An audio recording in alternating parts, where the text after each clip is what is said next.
Good afternoon. I wanted to say a few words about the situation in Venezuela. Obviously, we are seeing the Venezuelan people strive to get a government that they control, not have a government controlled by an authoritarian military regime that in turn is controlled by Cubans and other forces external to Venezuela. This is obviously a very serious situation. The president has been monitoring it minute by minute throughout the day, as have his advisors.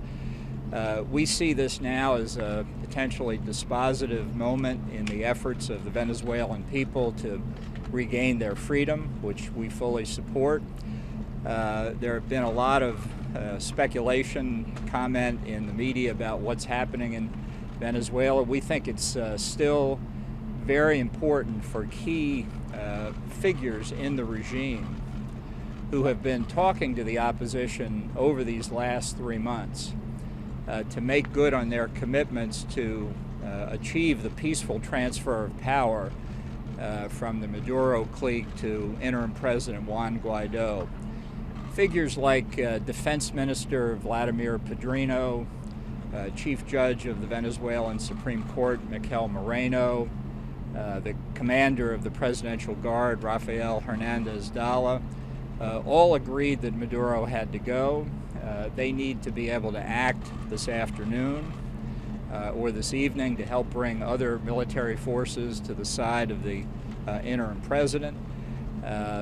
The Cubans, we believe, have played a very significant role in propping Maduro up today, possibly with help from the Russians. That's the speculation, certainly in Caracas. We think this demonstrates why we need Venezuela ruled by the people of Venezuela and not by external forces. Juan Guaido is out on the streets of Caracas now. He's rallying the people. He's called for the people to come out, and they are. They are increasingly on the streets. As I think many of you know, there were mass demonstrations planned for tomorrow.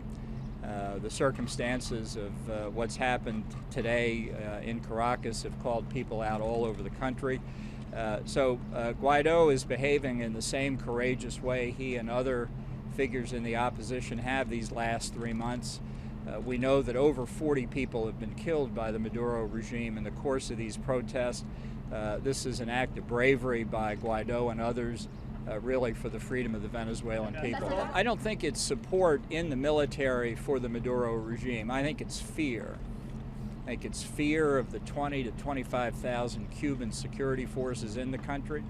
I think it's fear of the consequences if adhering to the constitutional mandate of the interim president fails.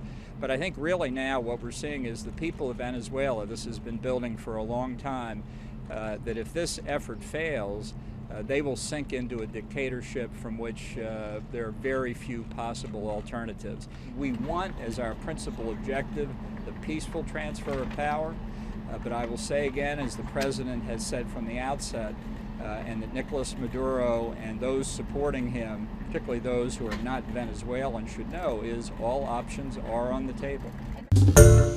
Hi everyone, George Stephanopoulos here. Thanks for checking out the ABC News YouTube channel. If you'd like to get more videos, show highlights, and watch live event coverage, click on the right over here to subscribe to our channel, and don't forget to download the ABC News app for breaking news alerts. Thanks for watching.